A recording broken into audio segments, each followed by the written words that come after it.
Right, and before we move on from that, it was officially announced yesterday that Miami and Florida are going to play a home and home in 2024 and 25. 24 is going to be a season opener up in Gainesville at Ben Hill Griffin Stadium. 2025 is going to be a mid-September game down here at Hard Rock Stadium. So, I mean, there is that connection again, you know, that rivalry reborn, if you will, and everything. So, yeah, I mean, there will be more games. So, you know, this year in 19, and then 24 and 25. So there are more games coming up as well. So maybe that helps to keep the connection maybe a little bit for the younger part of the fan base. And I mean, yeah, it's the thing. When you're out of sight, you're out of mind a little bit. So it's kind of been some people chirping. But yeah, there is that connection. And yeah, like Mark said, you know, all big three teams, Miami, Florida, and Florida State, playing each other is high quality football. And hopefully we can get back to that level. Your concerns about whether they just be solely focused on the Gators and their preparation for this one, or in looking at the other side of the ball and saying, you know, this really disturbs me and concerns me about the Canes? I mean, yeah, it has to start where probably offensive line for both teams. And if we're going to focus on Florida, you know, it's replacing 4 starters from last year. You still have a lot of experience with Brett Hagee and Nick Buchanan there on the inside at tackle and center. But, you know, with what Miami brings with Quarterman and McLeod and Pinckney and Finley, all those guys flying around in an aggressive, fast front, you know, this is going to be a test for Florida while they're kind of, you know, figuring out what they have in their starting 5 offensive linemen. Florida definitely doesn't want to go too far into the depth there with this offensive line. If they can continue with their starting 5, they'll probably feel pretty good, but it's still a test and still yet remains to be seen. Yes, they go against an athletic and strong front in practice, but we all know practice is different than a game. So, you know, when you get there in Orlando, and a lot of it's just going to be how they react to that fast, physical Miami front. I'll let you guys go after it in regards to whatever you would like to know about the other team's approach to this game, what the fans are saying, or whatever else is in play here as we are.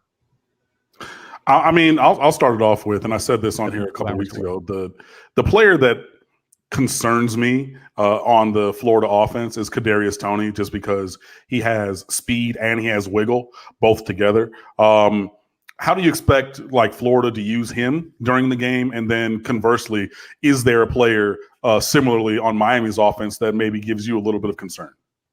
Yeah, for Toney, it's really he's got to become more of a receiver if we want to see him become that total package. And it's not. I mean, he's a good receiver. He showed progression as the year went on last year. It was his first time playing wide receiver, being a true receiver, but his strong suit is getting the ball and just making something happen, whether that be on a sweep, whether it be on a reverse, whether it be on top of a screen pass, even the trick play last year to basically score the only touchdown in the game against Mississippi State was throwing a screen to Kadarius Toney and hits the tight end for the only touchdown of the game. So he's versatile, and it's still really more about, can he be that if it's 3rd and 6 and he's on the field? Is he the receiver you're going to go to convert that 3rd down? And can he beat press coverage? Can he go beat a defensive back that's right in his face? You know, it's learning the nuances of being a true receiver that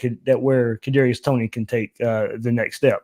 As far as Miami goes, it's got to be Jeff Thomas. I mean, as confident as I am in these Florida defensive backs and C.J. Henderson and Marco Wilson, he's going to be, I think, the key of the offense. When Jerry Williams drops back, he wants to know where Jeff Thomas is going to be first and where C.J. and Marco are on him. He's got the speed. He's got the speed where those defensive backs are going to have to play their best game.